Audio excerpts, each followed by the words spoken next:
Every night since it happened I have the same nightmare. I know it's not over, I know there's only one way it can end. As soon as I close my eyes and lay down, I am there again. The sound is behind me again, the methodical, rhythmic splashing sound of the thing that is hunting me, the sound that I know heralds the end.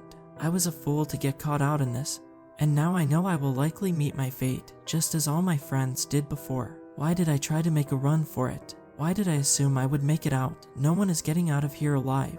I dash ahead, my limbs burning, my heart racing. I fall face first into the water, then I wake up. No one believed my story.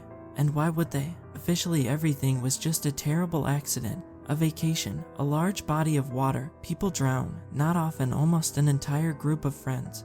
But people drown, and that's what I was told as my claims were ignored. Always the fake concern looks as I gave my account. Eventually those gave way to annoyance at my pressing of the subject. My friends' families even seem determined to chalk it up to an accident and insist that I am dishonoring their memories by trying to make such outrageous claims about what happened. But I know I was there, and I know what I saw with my own eyes, and I know it was real. I know it was real because since it happened I have scarcely left my house, and that is after moving to Nevada, the driest state I could think of. I decided to write this all down in the likely event that something happens to me. I know no one will believe this account either, and assume that I am crazy, so I may as well share it with a broader audience. And maybe you will believe me, maybe believe why the falling rain itself is a herald of my impending death, and why I will never be caught out in the rain as long as I live, as short as that might be. We should have listened to that sign. My name is Tim, my friends, and I had gone on a summer break vacation to a fancy spa and resort by a lake far out in the country. Good times, relaxation, a drink or two, a massage or 3, and maybe a chance to hook up with Becky if I played my cards right.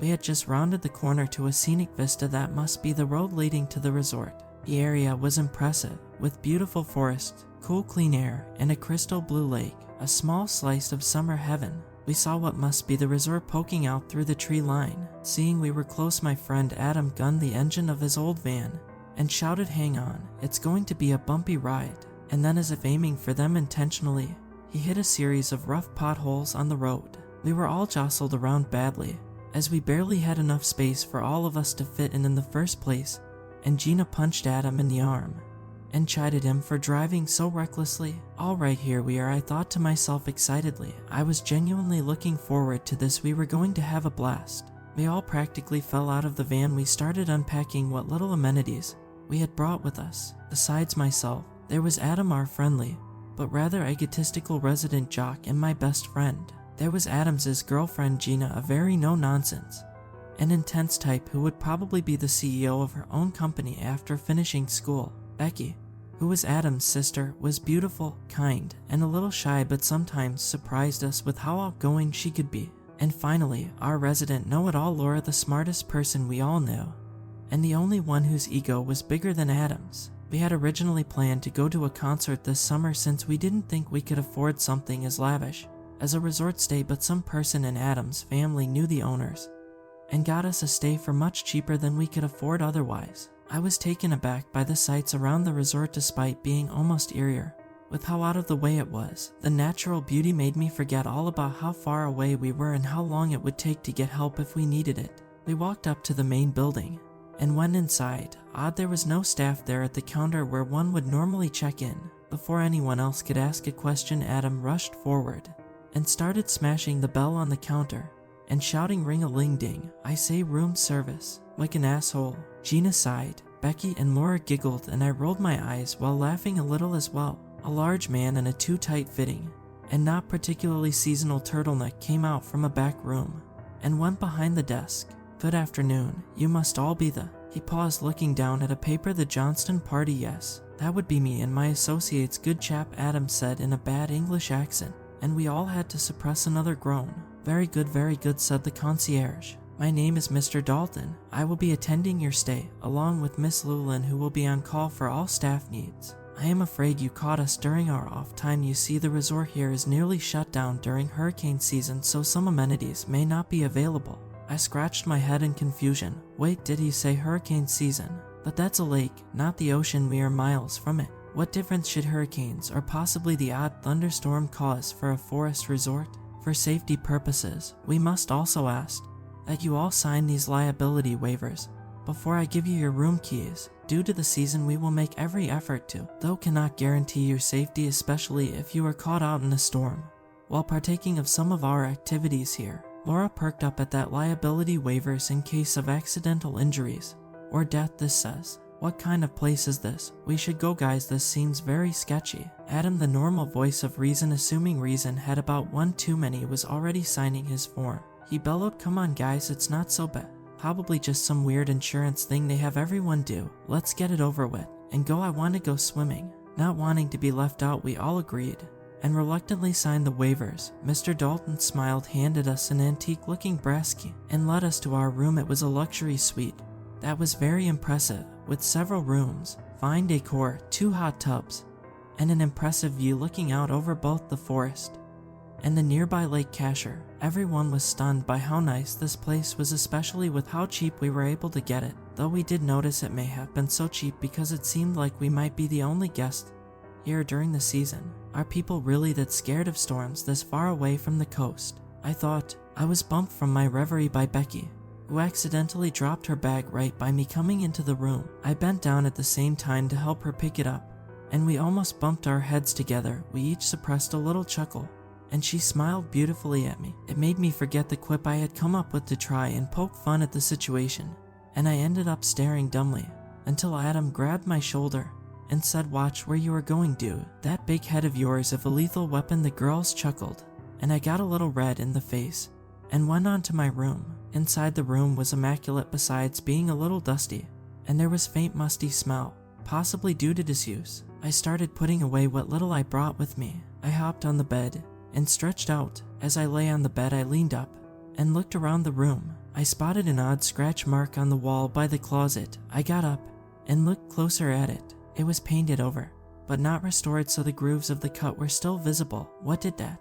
I wondered. I opened the closet and found nothing other than a hanging robe, a box fan, an ironing board, and a small box tucked under the board. What was this? I puzzled. I opened the box and saw a handful of old photos, like old Polaroid style. It appeared to be footprints on the shore near the lake. The prints were strangely shaped, and there were more pictures of the prints in the forest dirt, a faint watery outline on what looked like a driveway, and even on a carpeted ground which looked disturbingly like the same carpet the resort used in certain places. This was bizarre. Did someone have a foot fetish? I laughed to myself before becoming slightly concerned when I saw panicked handwriting on the back of the last one that appeared to be of the ground soaking wet with still falling raindrops captured in the picture. The photo was blurry, but looked like it may be of an outline of a person. The panicked writing read, the rain. It was the rain. That sound, it was them. What the hell were these? I thought. Maybe someone was peeping on people and got busted, or maybe someone was stalking the last person here. I thought of a few possibilities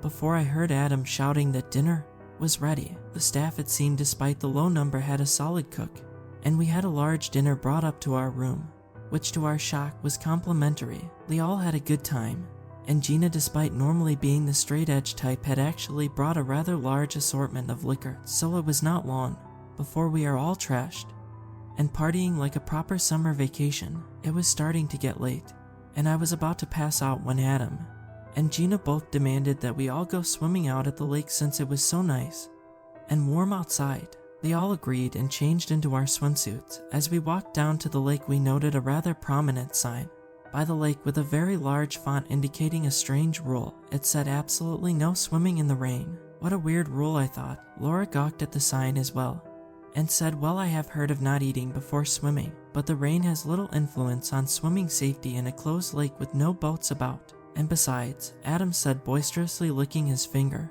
and holding up to the air, there ain't any rain due in these parts for days.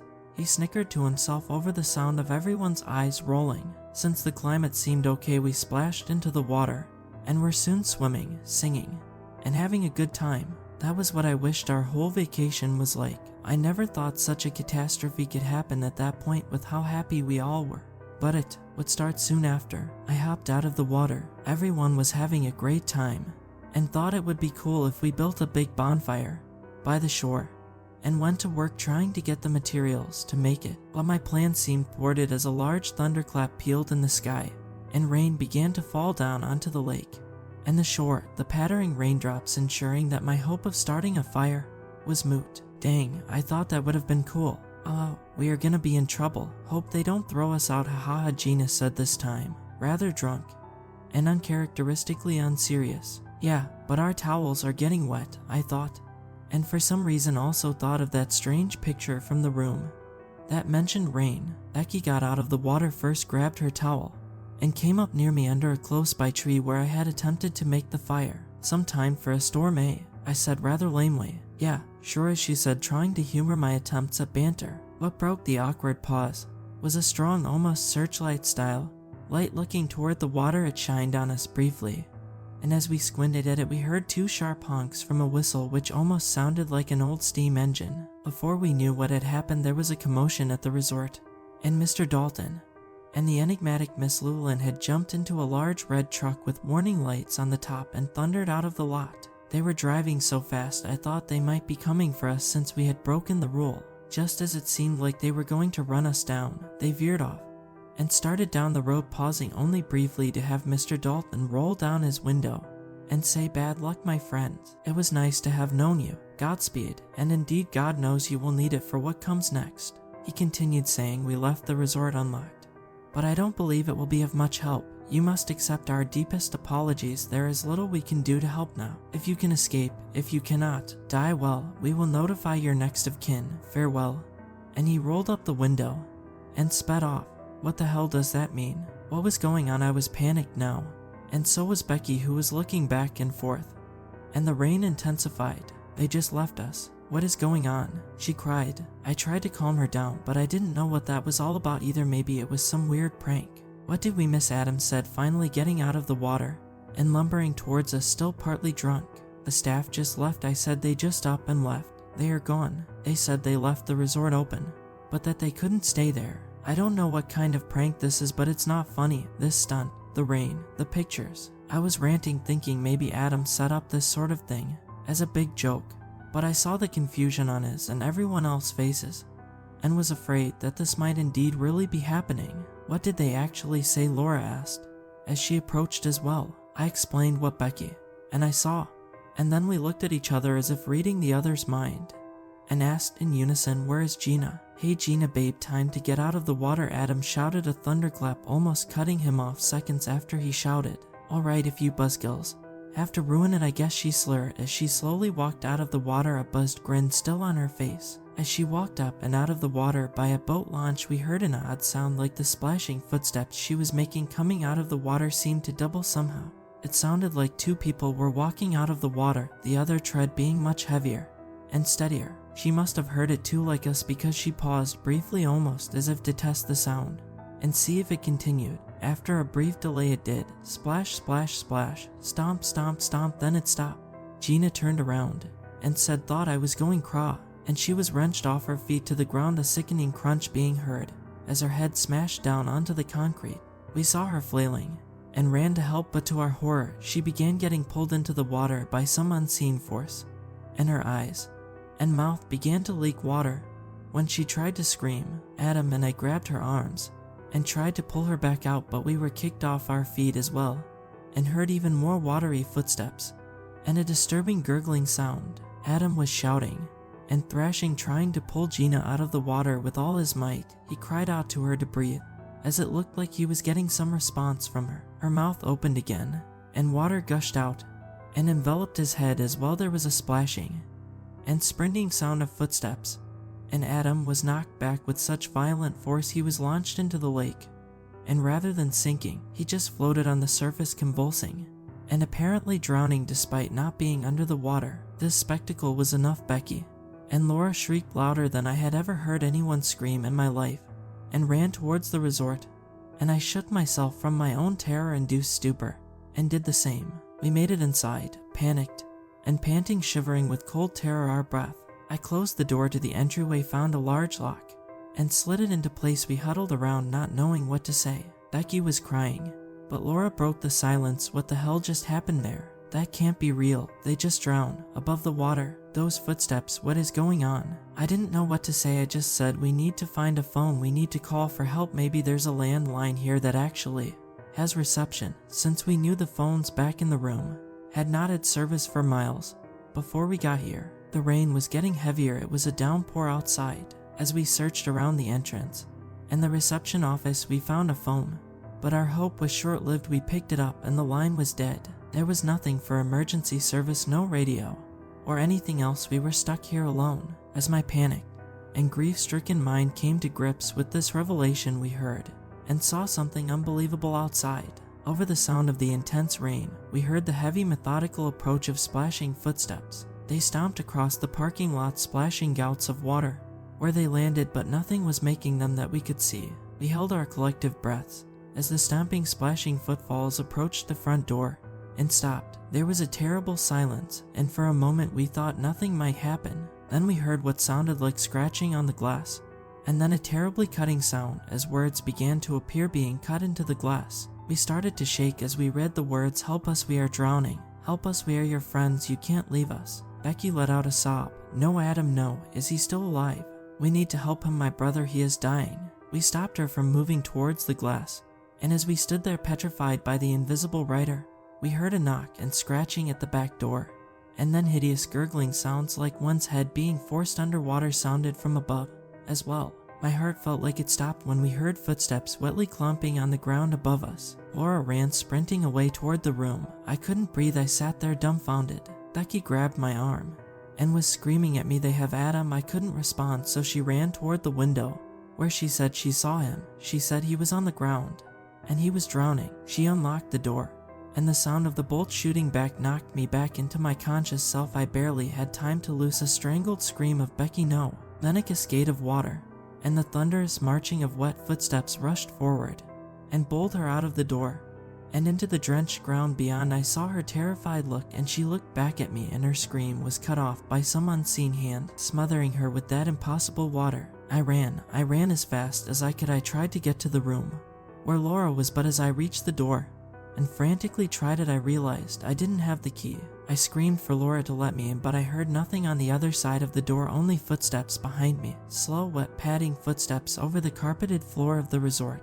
I screamed as I lowered my shoulder and barged into the door once, twice, 3, then 4 times, until finally it broke on a hinge and fell forward. The padding footstep was behind me, and when I fell into the room, I saw Laura with her hands over her ears, huddled on the couch, almost catatonic. "Come on," I shouted. "We have to go now." I beseeched her, but she was utterly unresponsive. The footsteps were in the room now, slowly moving toward the middle of the room. My heart sank, but I fled and left the footsteps to catch up to and engulf her. I am only thankful I didn't have to hear the scream. I slammed my door shut, grabbed my bag with my phone, personal effects, and everything else, and closed myself in the closet of my room.